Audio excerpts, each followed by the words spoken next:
600 फुटांवरून कोसळणाऱ्या पाण्याकडे पाहूनच मन प्रसन्न होतं.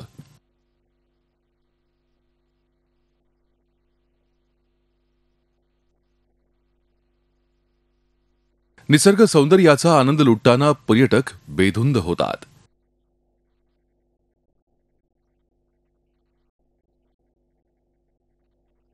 संततधार पावसानं साताऱ्यापासून 25 किलोमीटरवरचा ठोसेघर धबधबा मनमुराद कोसळायला सुरुवात झालीय.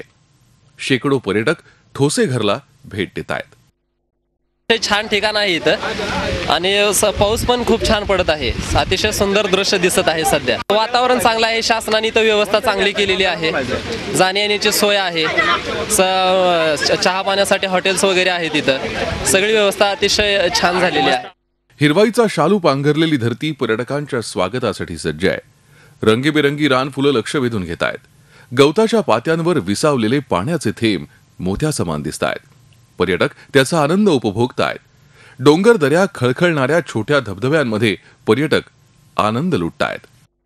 हा फेसळणारा पाण्याचा धबधबा बघून पुन्हा हे दाट धुके, त्यातल्या त्यात हिरवीगार दाट झाडी बघून मन कसं असं एकदम प्रसन्न झाल्यासारखं वाटतंय. आणि अमेझिंग, अप्रतिम निसर्गाची जी किमया म्हणतात ही खऱ्या अर्थानं मला आज इथं ठोसेघरला आल्यानंतर दिसतंय.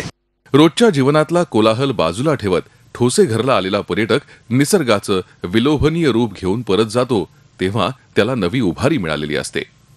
अगदी हुबेहूब ठोसेघरच्या धबधब्यासारखी सतत ओसंडून वाहणारी, आनंद देणारी. विकास भोसले, झी मीडिया, सातारा. झी 24 तास रहा एक पाऊल पुढे.